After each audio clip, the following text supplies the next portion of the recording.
like to welcome everybody here to our city council meeting. Appreciate all those who are here in person and those who are watching in TV land. I've asked Brian Perry if he'd start us off with a prayer.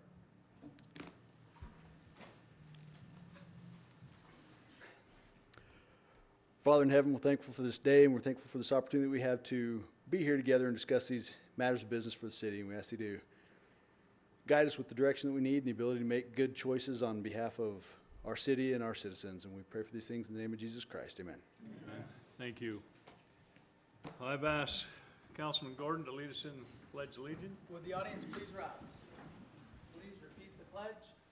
I pledge allegiance to the flag of the United States of America and to the republic for which it stands, one nation, under God, indivisible, with liberty and justice for all. Thank you. Maybe so. Okay. We have got employee of the quarter. Who's going to come do that? Me. I thought so. What? He's not here yet? I said I won't say nice things about him unless he's here. So let's do the third quarter before the second quarter. Because this is a rare treat for me. I get to do both. Oh, look at that. There is two. There are Mayor two. hasn't even opened them yet. Oh, yeah, I've signed them. Okay. So take it away.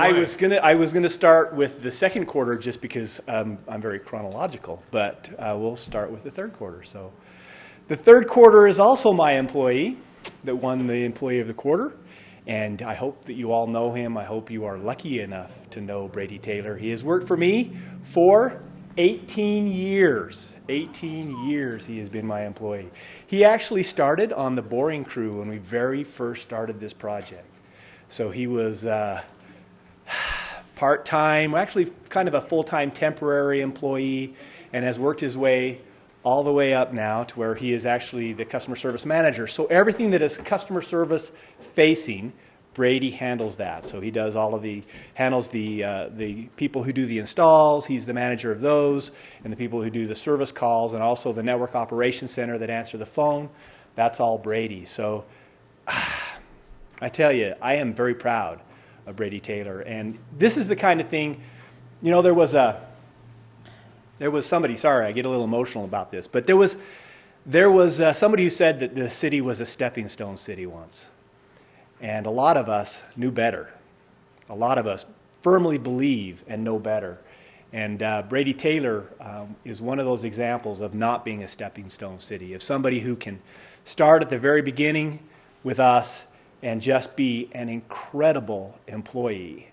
And I'm just completely proud. There's really three of us that do run SFCN, from the top management of SFCN, and he's one of the three. So that's exciting. So I am so glad that he got Employee of the Quarter. I'm glad that you get to honor him, and I would like to honor him. Brady Taylor.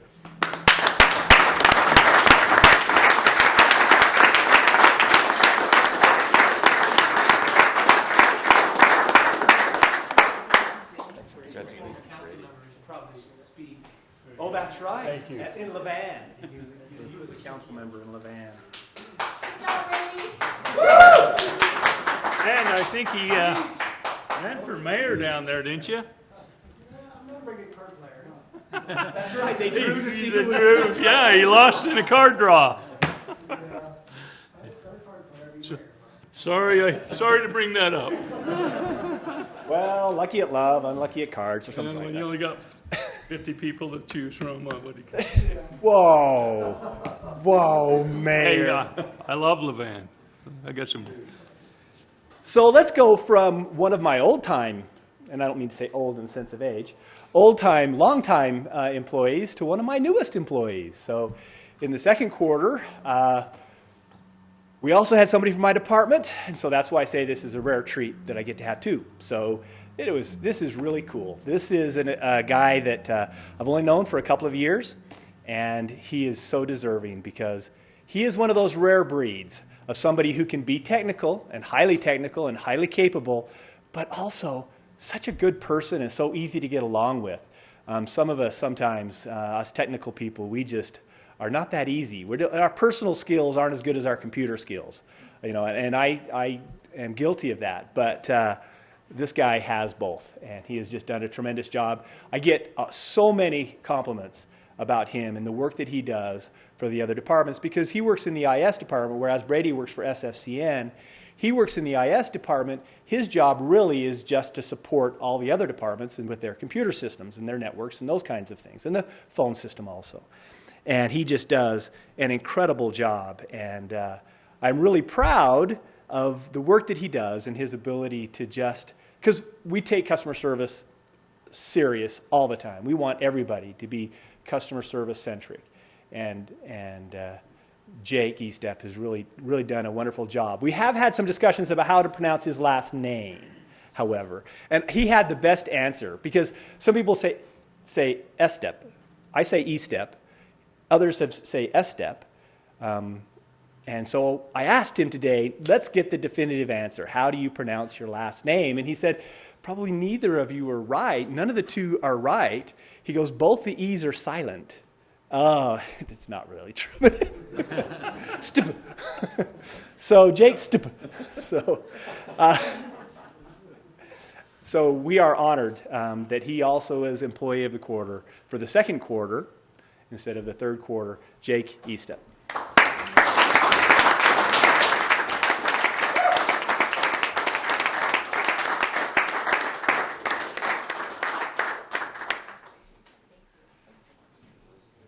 Do you know Jake at all? First Jake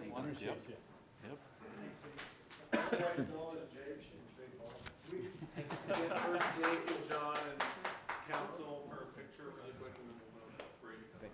Don't move away. Everybody slide in. Say beans. You want me to act shorter? Hey, don't listen to the chief.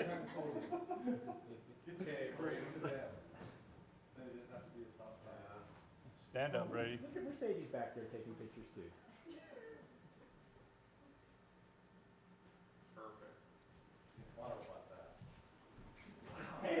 Easy. Jeez. Hell, there you have it. Hey, we sure appreciate our employees. We have great employees that work here for Spanish Fork, and it's really neat that we can honor those people who've won those Employee of the Quarters. That's voted on by your peers, and so that's a neat recognition that you get there. So thank you, and thank all our employees that we have. It's awesome. All right, we're going to move to public comment. Anyone from the public that'd like to come up and address the mayor and the council, you're welcome to come on up. Seeing none, let's go to council comments. Councilmember Beck. Just a couple things. Today we had our library feasibility study, and hope it's okay if I announce that on November 13th, we will have our first public outreach meeting that will be held at the library from 6 to 8 p.m. Again, that'll be November 13th, and we'll put that out on some social media outlets so the public is aware they can come and kind of get a feel for where that's going. And then besides campaigning and doing a lot of Meet the Candidates things with Brandon and Chad, I was able to go to first graders up at East Meadows Elementary.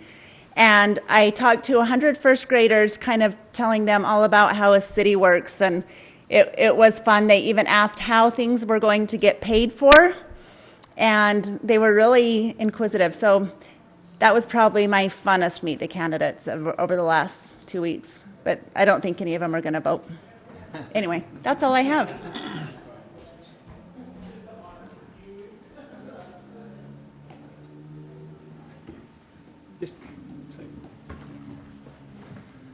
Oh, you I'm done. Yeah. Oh, well, thank you. I thought it was a long pause for some to come up. All right, Councilman Scobes. Mayor, the only thing to report, we had the Veterans Council meeting last week. The Veterans Council talked about use of the building, again, just ongoing, looking at contracts and concerns for parking in the area. They also discussed and went over some of their plans that both organizations, the VFW and the American Legion, have for Veterans Day coming up in November. November 11th, although the schools, depending on the schools, high schools, elementary schools are doing it either Friday the 8th or Tuesday the 12th, just based on the school schedule. And so both organizations have presentations that they do, they have planned, and teams to go out to teach the youth of our community from elementary on up to high school about patriotism, Constitution, freedoms we enjoy, and just to share their love of our country and kind of pass that on to the youth. And so that was the bulk of the meeting. Nothing formal was decided, mostly just questions, concerns, and issues that are still ongoing. So that's all we have. Thank you. Councilman Mendenhall. Thank you, Mayor. Had a meeting with representative of Nebo School District, discussing some of the outreach efforts that we're doing for the All Abilities Park. Really excited to hear those running for office speak of that, and the different organizations that have heard of the All Abilities Park and the progress that's going on there.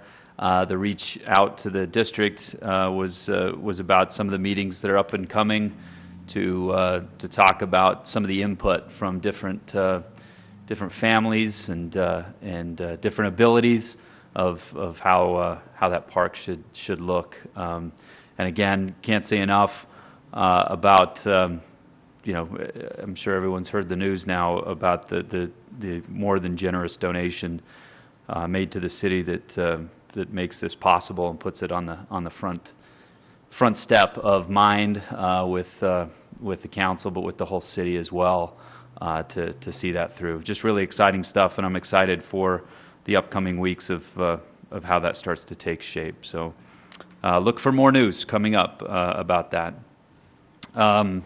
Also had the honor of attending the high school. Is that donuts? Oh, it's the chief. It's an emergency call. Oh, yeah.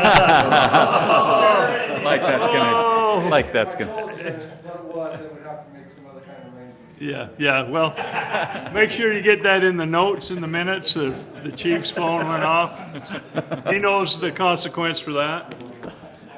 I love it. Sorry, go right on. He had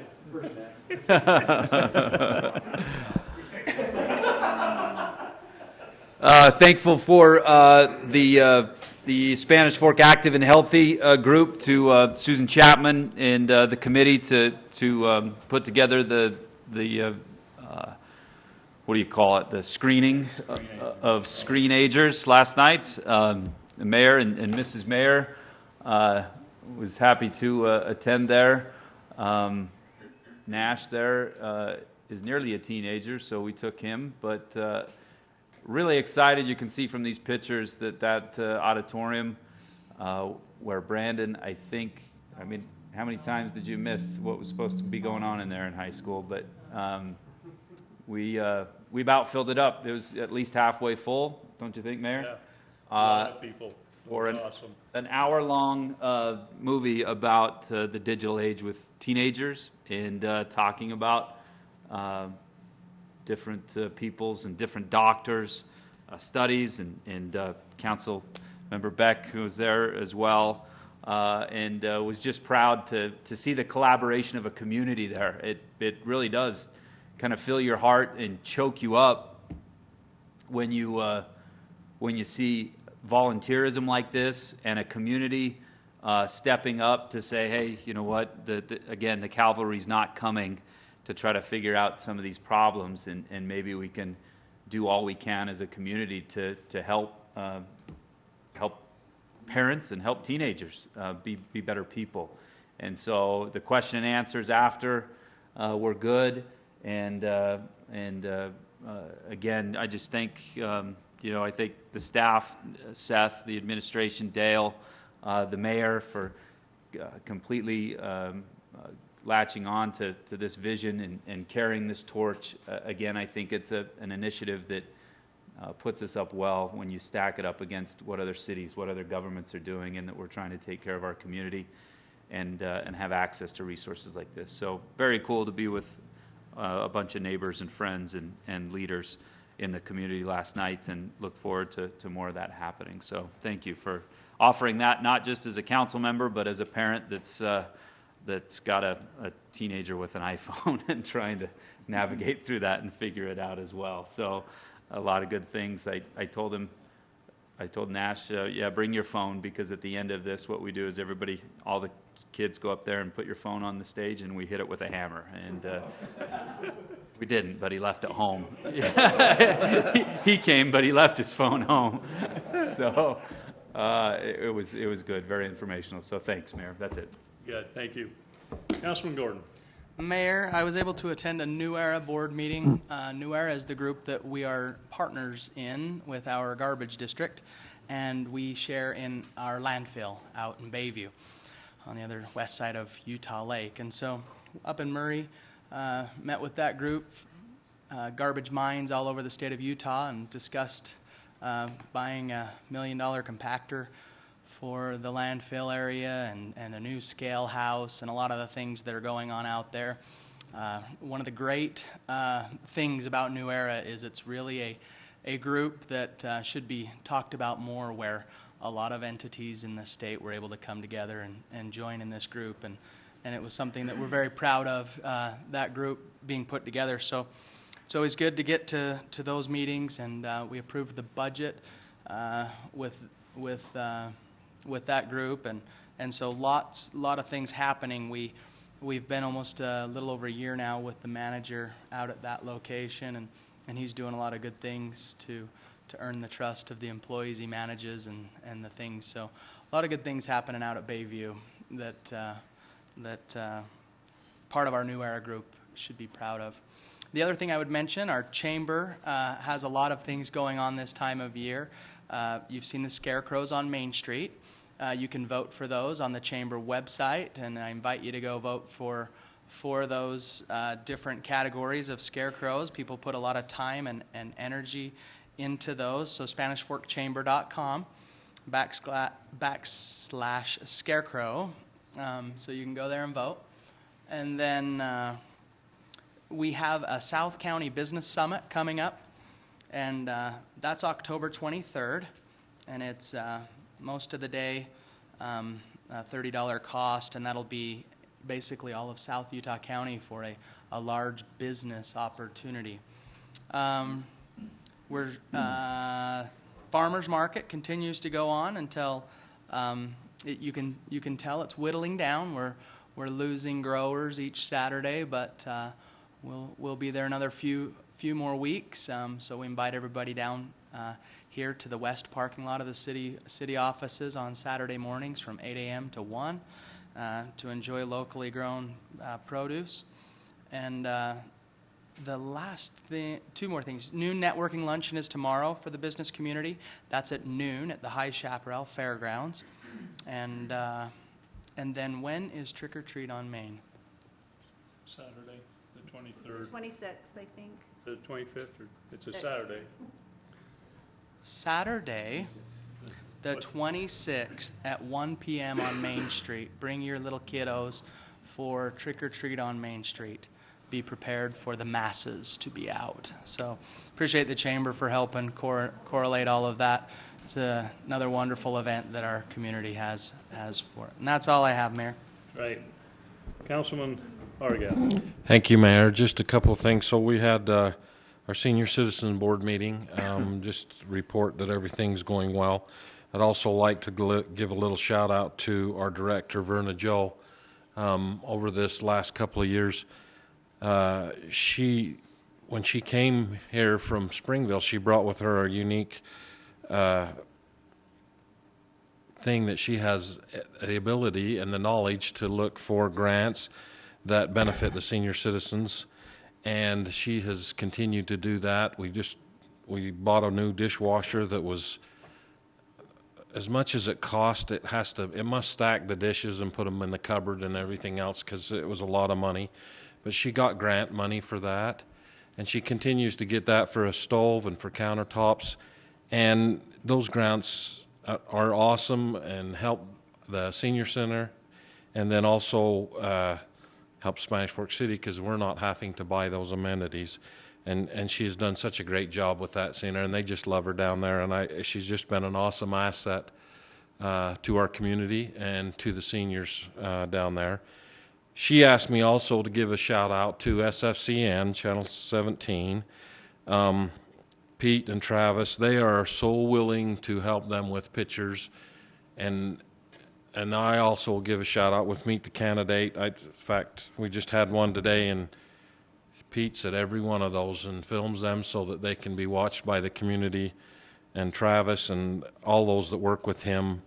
And they're always there with a smile. They did our Halloween thing that we do as a council, and I know they have more fun at it than we do because they get ready for it and have us rehearse, and they have a good time. But thanks to them for doing some of these things in the community to make it so that citizens can see how awesome our community is and some of the things that happen in our community. And we're so grateful to have them, because they're always excited to serve us, and we're thankful for each one of them down there at SFCN.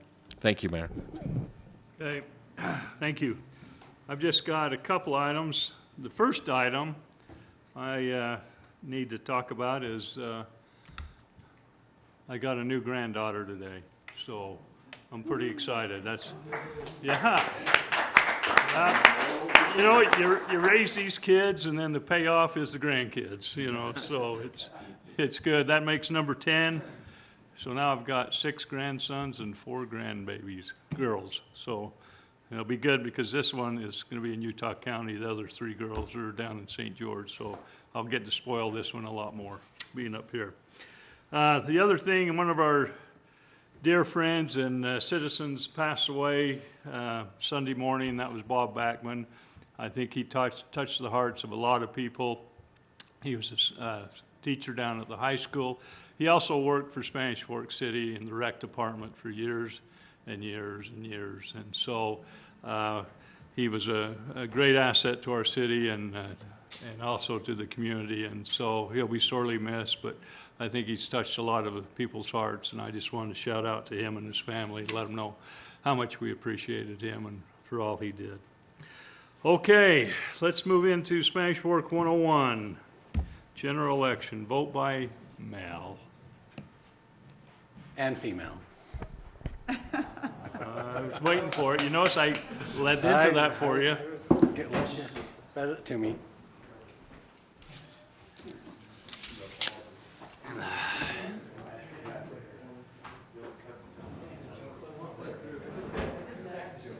Hey.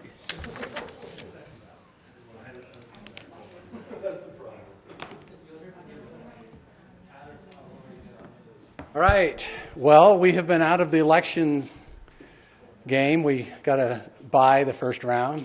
We didn't have a primary.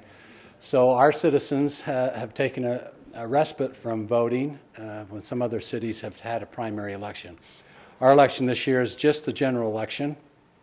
And I'm going to walk through to educate the citizens at home on how they can vote and how the elections will be run this year as it compares to other years. Yes.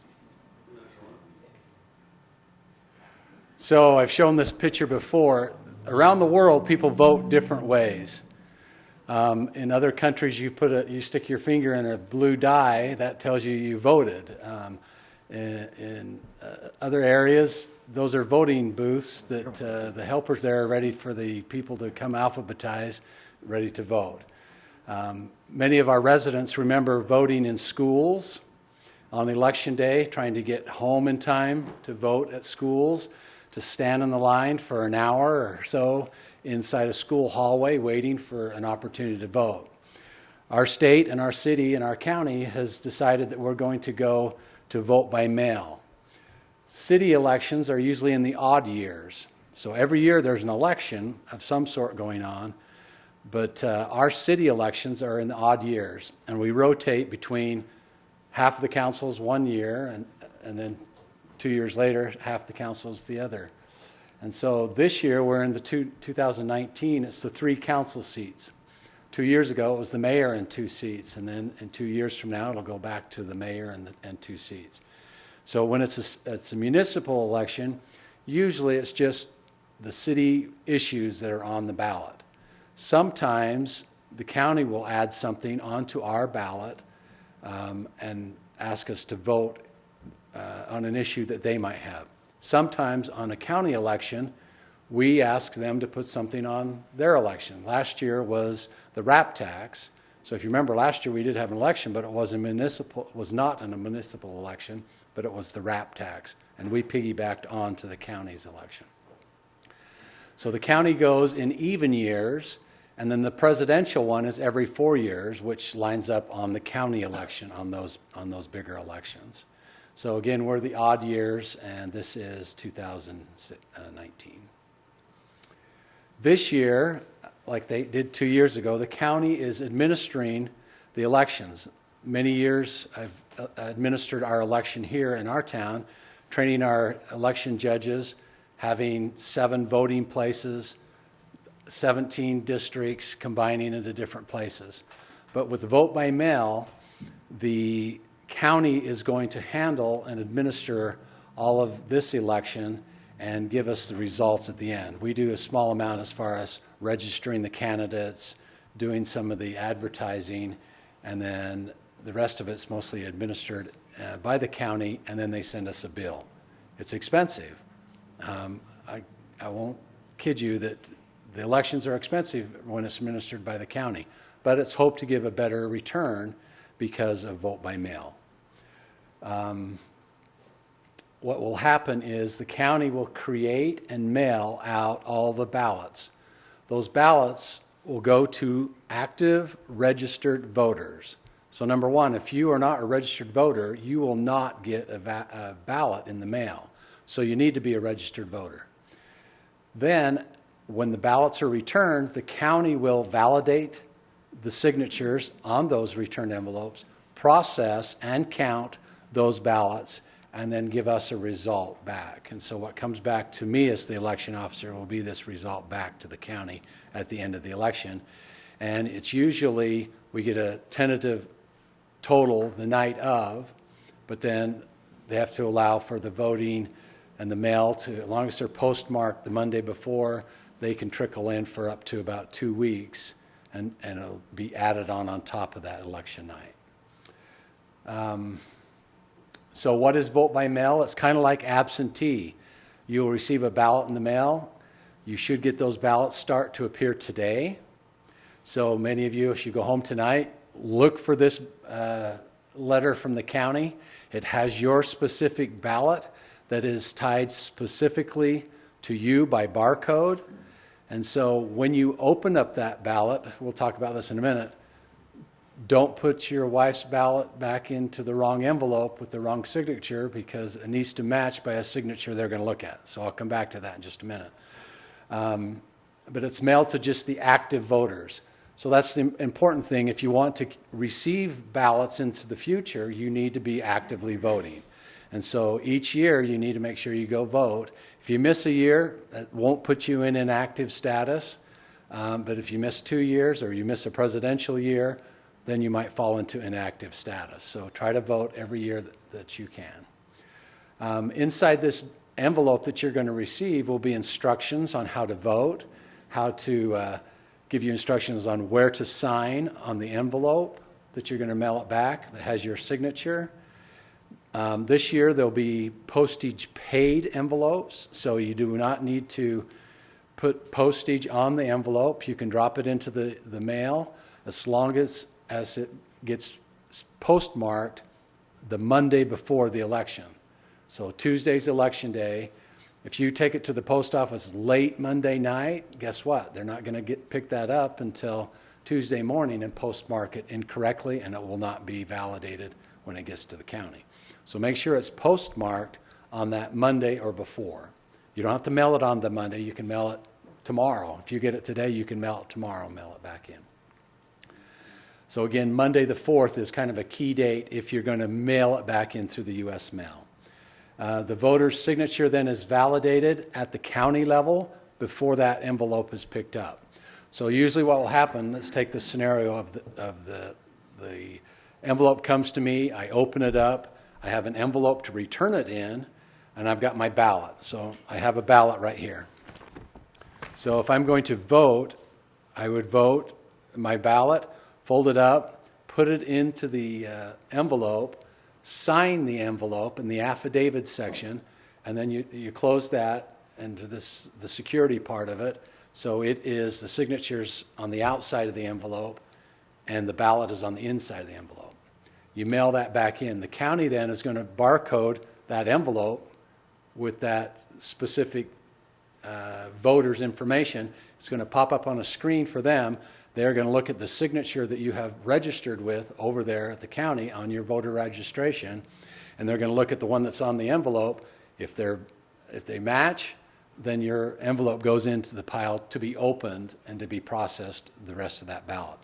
If it doesn't match, say for instance, if you put it in the wrong envelope, or you now sign your name differently, or somebody tries to vote your signature differently, it'll go into a pile that says we need to validate these manually.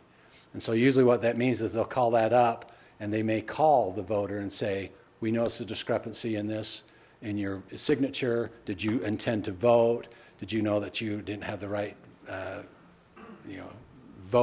ballot, or something was wrong with this thing? They try to correct and to remedy the conflict in that voter registration, because the goal is to try to get every ballot that is cast, the valid ones, to make sure they at least get counted if they can. So could there be voter fraud? There's always that possibility if somebody takes the wrong ballot and tries to vote incorrectly or vote more than one time.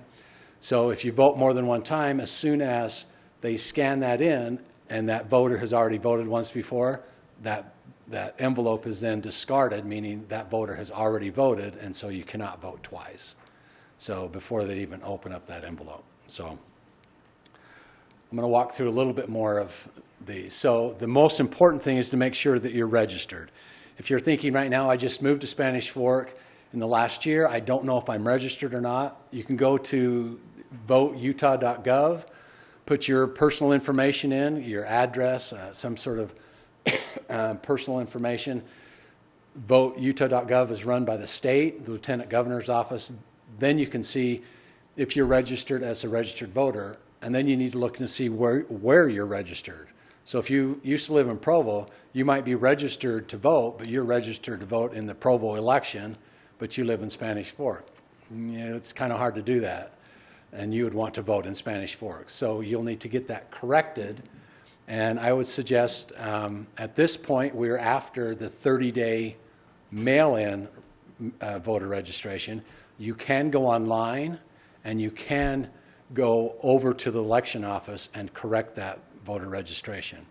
At this point, they're sending out those ballots to active voters to the addresses that they have. In the prior election, if you went over and corrected it, they would mail you again at your corrected address if you go over it timely now and try to and update your address. Then they could mail you a ballot in enough time that you could vote. Okay? I'll come back in a minute. What happens if I didn't go over there and there's not time to get registered, or I need to change my registration or do something, or I just didn't get a ballot? I'm going to talk about that in just a minute. So you can walk in up until the 29th of October. So there's still time to go online or go over there to get registered. So if the candidates are encouraging people to get registered, there is still a time for those people to get registered, and the county will instruct them how they're going to get their ballot. It may be that you get registered and you're there, but then you need to wait until that voting night to go to the voting center in order to vote. So the county will give that instruction of when they can get ballots out, and when they say it's too late for us to mail that to you, but you can go on election night, and you'll be in the system, but you just have to get your ballot at the voting center. Does that make sense? Okay. So where do I vote, and how do I cast my vote? You're going to be able to vote in your house. You don't have to wait for the election night to vote. Once you get that ballot in the mail, open it up, study out the candidates, study out the issues that might be there, and vote, sign it, seal it, mail it, and you're done, okay? But make sure you're at the right address. You're registered at the right address, so you can get the ballot sent to you. Okay, how do I cast my ballot? Well, you mark it, you sign it with the affidavit. It's very important that you sign it. If it's blank, there's nothing for the county election person to compare signatures with, so you must sign the affidavit and sign it the way that you signed your registration, the same way. Seal it up, mail it in before that date. Here's a sample of the ballot that's going to be mailed to everybody's home, and you'll notice that it's in a random alphabetical order. The state decides this years in advance. 2 years from now, it's already decided what the alphabet order is going to be. And then we, as the ballot generators, we have to put the candidates in the order that this ballot, master ballot order alphabet is. And so the order is, Argyle happens to be ahead of wherever those. It's by age this year. It's by age. I'm not going to get into that, okay? I'll take it. Okay. You say by wisdom or by age or by beauty, by, okay. No, I'm not going to go You better there. stop. Okay, stop. All right, so this is kind of what the stuff you're going to get. This is a couple years ago's ballot, but you're going to have an envelope full of stuff. There's the ballot, there's instructions, and there's the return envelope. So it's going to come to your house, so you just need to watch for that. And if you don't get it by the end of this week, I would probably call the county and say, do you have me registered? Where did you send my ballot? Because I haven't got it yet. So you should be receiving it by the end of the week. Most of them will probably come today, tomorrow, or the next day. Okay, so then after that, you can vote as instruction. You can vote for up to 3. You don't have to vote for 3, but you can vote for none. That seems kind of silly. Or you could vote for 1 or for 2 or for 3, and it's still a valid ballot.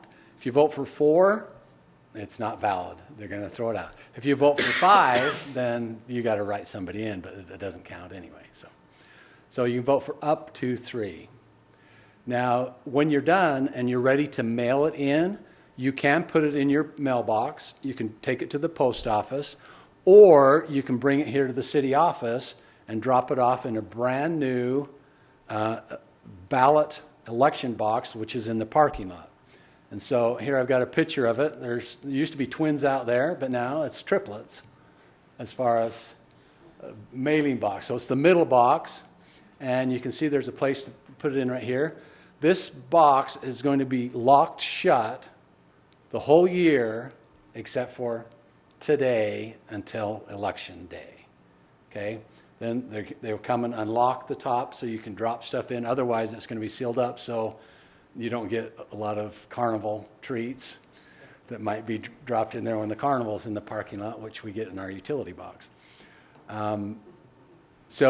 But the thing to remember is that will be locked at 8 o'clock on election night. So no more ballots will be allowed into that one at 8 o'clock. So our instruction is, I've got a key, and I'm going to lock the front part of that doesn't let any more mail come into it.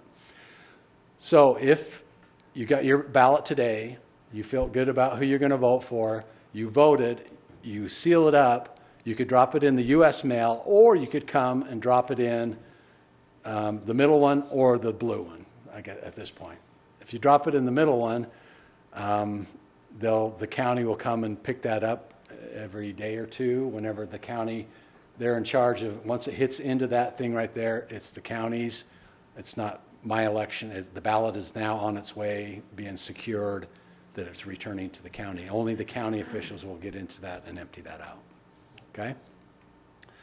So a different angle to let you know that this is, and there is some writing on it now. As of today, they put a sticker on the front to say that it is an election ballot. I told them, I says, I don't like this only written on the side of your box, so the county has come and put some other lettering on the front of it. So, okay, and so it will be closed at 8 p.m. on election night. Okay, what do I do if I did not get a ballot mailed to me, or I lost mine, meaning I got it on the 15th, but now it's the November 3rd and I'm thinking about it and I can't find it. If you notice early, you could maybe call the county and see if they'll send you a new one. I'm not sure if they would. You could go over to the county, see if they would mail it, but they have to mail it to you. They won't give you a ballot at the desk at the county. They will mail it to you again. And so that's the process of the vote by mail. All the stuff has to go out by mail, and all the stuff's got to come in by mail to the secure boxes. Okay? All right, so no ballot, you need help. Okay, the purpose of the voting center on election night isn't to be a regular polling place. Like, I'm just going to wait and vote. You can wait and vote, but if you did last year or 2 years ago, did you like standing in the line for 2 hours? Most people there did not have a happy face. And if they could do it a different way, they would have done for sure a different way. But there is a remedy for those that don't have a ballot, have moved. If you just moved here, guess what? The county doesn't know to even send you a ballot, so you're going to be in this list unless you correct it at the county. So what you can do is you can come to the voting center, which is located at the senior center on 167 West Center Street, just down the street here. It's got ADA access, a ramp in the back. It's got an elevator. It's got whatever. It's a good place for elections to be held. It's a nice big open room. And it's going to be open at 7 a.m. only on this date. It's only on that Tuesday from 7 a.m. to 8 p.m. So anybody that's got trouble with a ballot, didn't get one, spoiled it, said, I accidentally vote for all four, and before you send it in, you can get a new ballot. You need to come and find a place to get a new ballot to get, and you exchange it, bring your old one, they'll give you a new one, and then you can vote and then put it into the system, okay? There are no voting at schools. There's not polling places like that. This is the only place in town that you can go to vote on election day. You can vote at home for 3 weeks right now, starting today till this day. Something that's new this year, and I'll walk through when you walk in the door what it's going to be like, is that you can go, if you work in Provo, you can go to the Provo voting center and get a ballot because you're going to register you in. They'll print you the Spanish Fork ballot and you'll process it in Provo. Or someone that lives in Provo comes over here, they can go to this voting center and get a Provo ballot, whatever they're registered to vote as your registered voter, and they will process that ballot at a voting center. So that's new this year than has been in prior years, okay? So if you know constituents that saying, I didn't get a ballot and I can't get home, then, well, go to the nearest voting center. There's one in every city that they can process you, as long as you have valid ID to tell them who you are and where you live. Those are the two things. Okay, so this is what it looked like 2 years ago, the elections down at the senior center. This process is going to be a little bit different. You can see the ballot boxes there. You can see the workers back here in the back with some polling pads that are there. This is not the way it's going to be this year. The way it worked before is you went in, you processed it, and your ballot went in those orange boxes. They picked up those orange boxes at the end of the day, took them over to Provo, then they started sorting them. And it just took forever to finally to account for all the ones for Spanish Fork. Then they had to run them through the counter and the scanner was slow, and it just took forever. If you remember, the results took forever to get out. Well, the county has spent $1 million on new equipment. So there's a whole new system on how ballots are read, validated, the whole 9 yards is all new. So as you can see this red cage here, we're going to get a red cage full of equipment. This is something new that this is a picture of in the primary election over at Springville. So during the primary election, I went over there to see this new $1 million equipment that's been laid out. And what's going to be different is the voter is going to receive their unique ballot just for them. You know, it's going to be, say, Steve Lasom's ballot, and it's going to be uniquely, and it's going to be printed as soon as he came into the senior center. Show your ID. They're going to find you on the iPad, and they're going to say, yes, you are a valid voter. I've checked your ID. I know who you are. I know where you live. And then they push a button, and then it prints out of the printer your ballot. You're going to go over and vote, and then once you get done voting, you're going to put it into a scanner, and it's scanned in right then. And so there's no more sorting later on. It's because the ballot has been cast, or printed, cast, and scanned to be counted, okay? So this looks early morning what election day is going to look like at the senior center. So if you see this big banner out there, those are the hours. So from 6 a.m. or 7 a.m. to 8 p.m. This is what it looked like over at Springville for their primary elections. So here are the poll workers, and you can see this device that they have right here. So there's 4 of them here, which should facilitate speed, hopefully for those that need to come to the voting center. So they'll validate the voter here, then they'll print out the ballot out of this machine here. They'll go and vote. Oh, so here's it's called a poll pad, and this is where you put your ID inside this little slot right here. It scans the barcode on your driver's license, calls up your information, finds you in the voter registration. If there's any other passport or other type of documentation needed, the poll worker then will validate you as a voter right here, give you a receipt, print your ballot, and mark you as being a registered voter, and you get your ballot to vote. If you are not in this system, if for some reason you have moved from another state, that means sometimes if you're in the state, move from Provo to Spanish Fork, they can find you and just move you over into Spanish Fork. But if you move from another state, you've got to fill out all the paperwork of being a registered voter for a Utah vote. If you're not, if you show up here and you don't have a valid ID and some of the information that you need, then you will fill out what the thing they call is a provisional ballot. It's really called a provisional envelope because it's the same ballot you would have normally got. It's a regular ballot, but you're going to put that ballot inside of an envelope. On the outside of that envelope, you'll need to document who you are and where you live. Whether it's a utility bill, it's on your driver's license. If you haven't updated your driver's license, you're not going to have the right address on there. So you have some other way to validate that you live at that certain address that you live at, which is within the city limits of Spanish Fork. Okay, so you're going to fill out the envelope. On the outside of the envelope, get a ballot, vote the ballot, put the ballot on the inside of that envelope that has all your voter information, who you are, on that envelope, and then the ballot is not scanned at that time. So that person's ballot is not scanned. It's going to be put into an envelope, put into a basket for the poll workers at the county later to validate that person. Is that person really a valid voter? So this still has to go through one more check. So the purpose of the envelope is to put you're pleading your case that I am a valid voter because this is my driver's license number, this is my social security number, this is my address, this is all the reasons why I should be a voter and I want to vote. So you get a vote.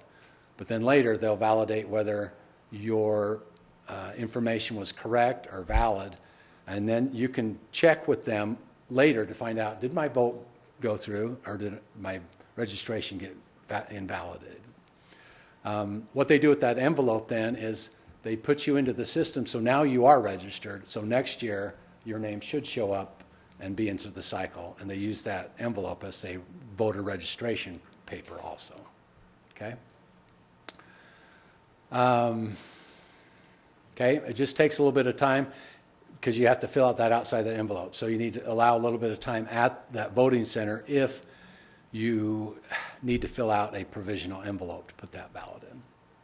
Okay?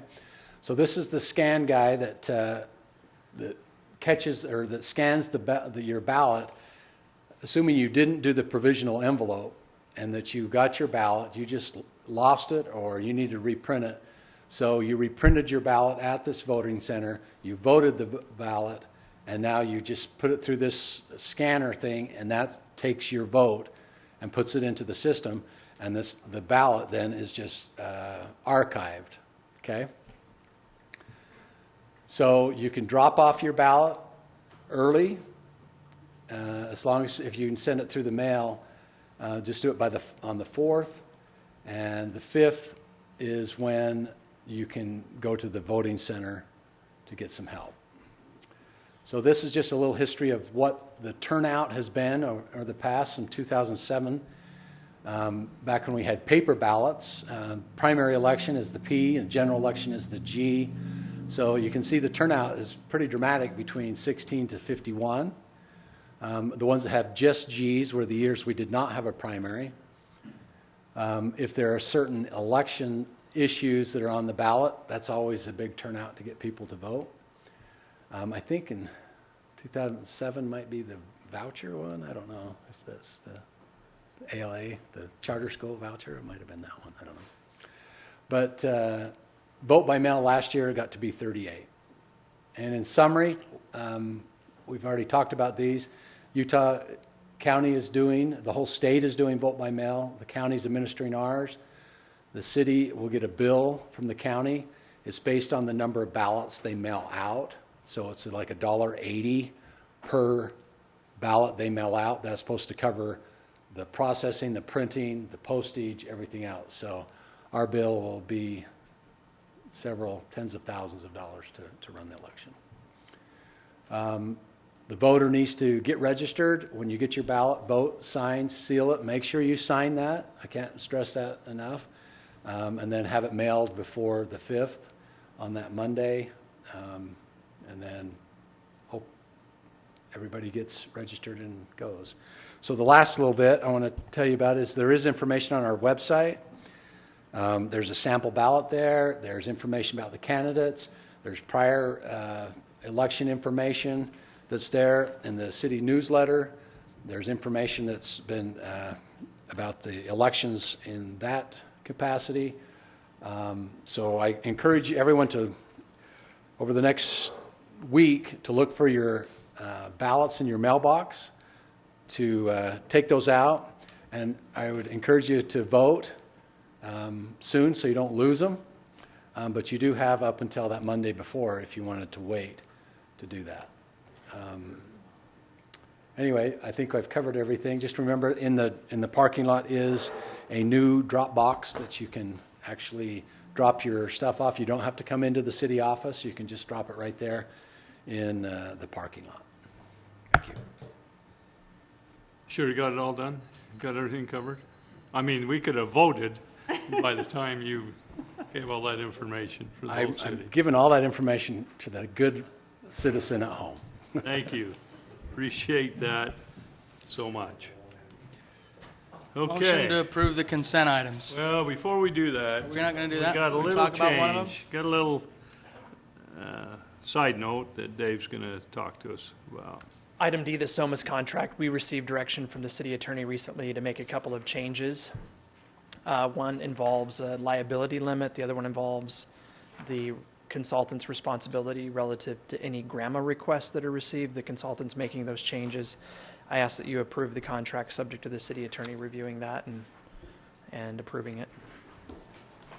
Now you can take it away. Same motion with those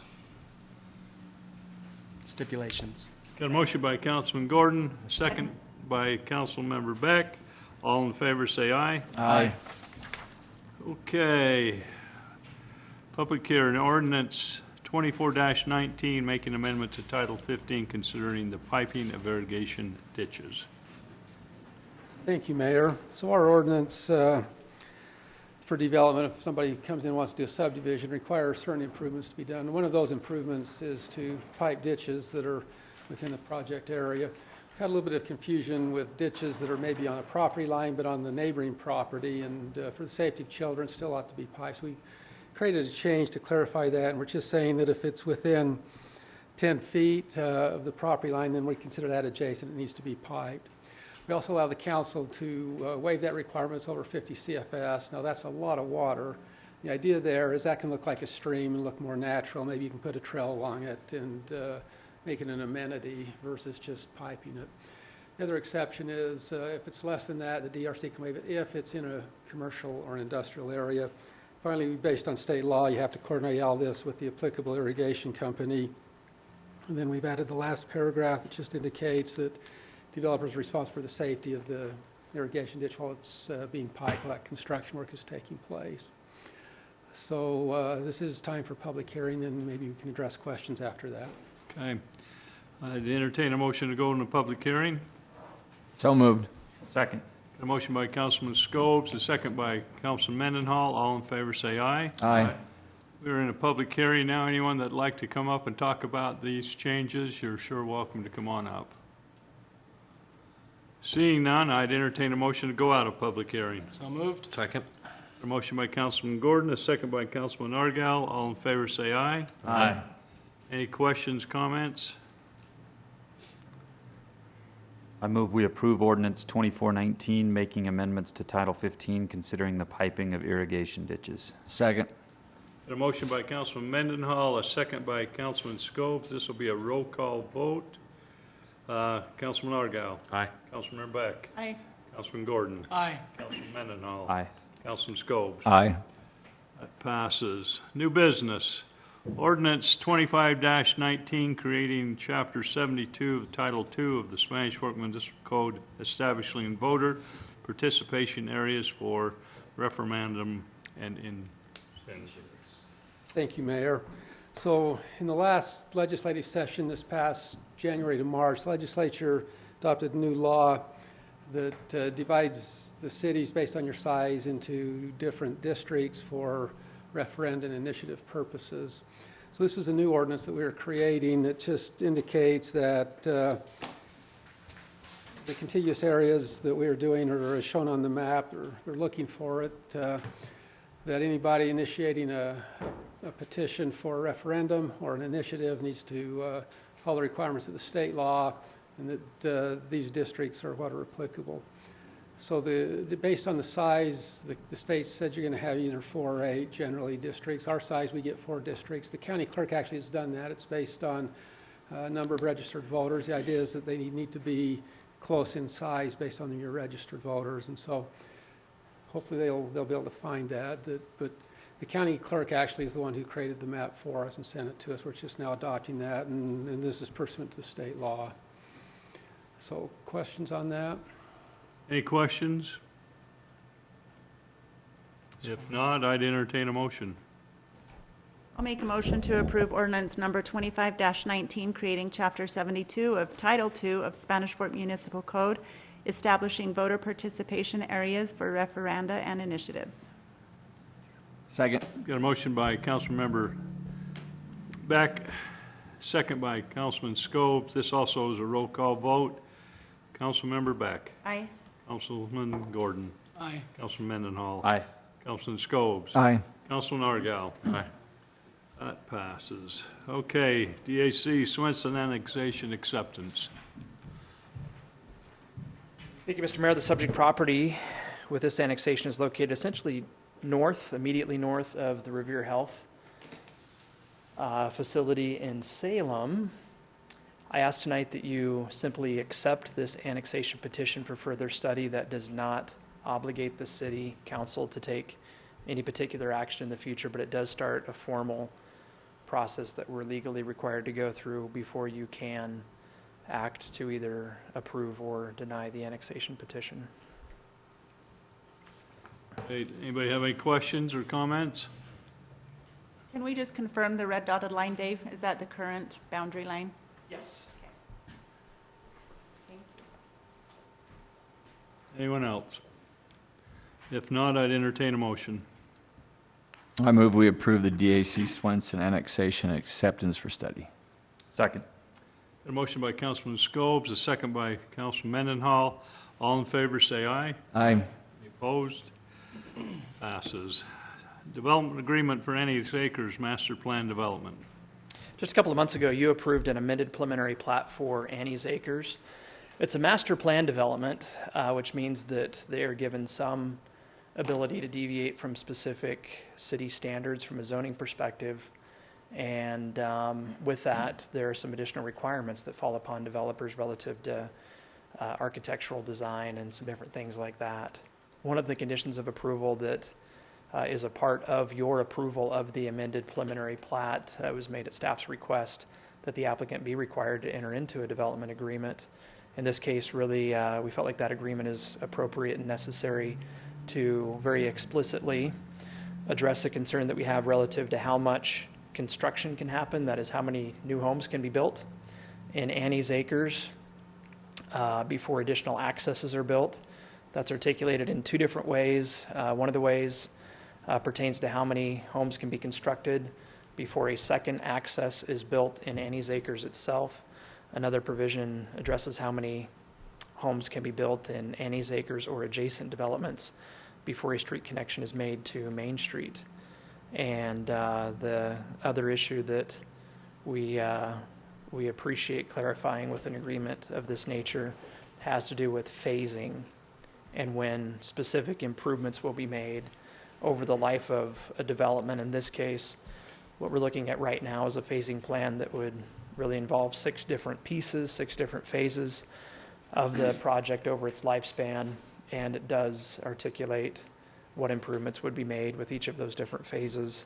I believe it's very important that we simply are on the same page with a developer, particularly where it's really easy, I think, to get on the same page this early in a project, so that as they get to some fairly critical points in the life of a development, for example, that Thursday night before a family wants to move into their home, the Friday before Christmas or something like that, there's no guesswork at that point about what's expected before a certificate of occupancy can be issued and people can move in and those types of things. So those are the things that we've tried to address in the agreement.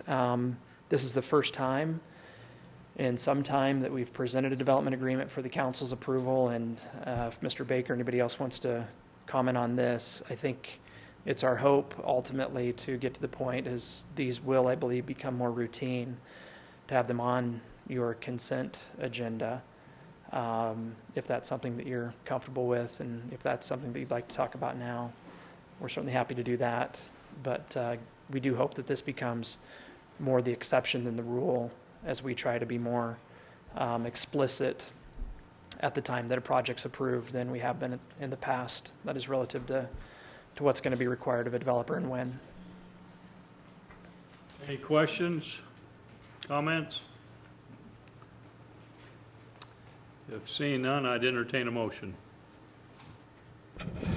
Motion to approve development agreement for Annie's Acres master plan development. Second. Got a motion by Councilman Argyle, a second by Councilman Gordon. All in favor, say aye. Aye. Aye. That passes. All right, we'll now adjourn to a work session. Motion to adjourn to joint. So you're changing it all up from what it was before? Yes, all right. Then I guess we're going to go to closed session first. I move we go into closed session for reasonably imminent litigation or land transaction. Second. A motion by Councilman Gordon, a second by Councilman Mendenhall. All in favor, say aye. Aye. All right. Yeah, you. Out of here. Oh, he couldn't wait.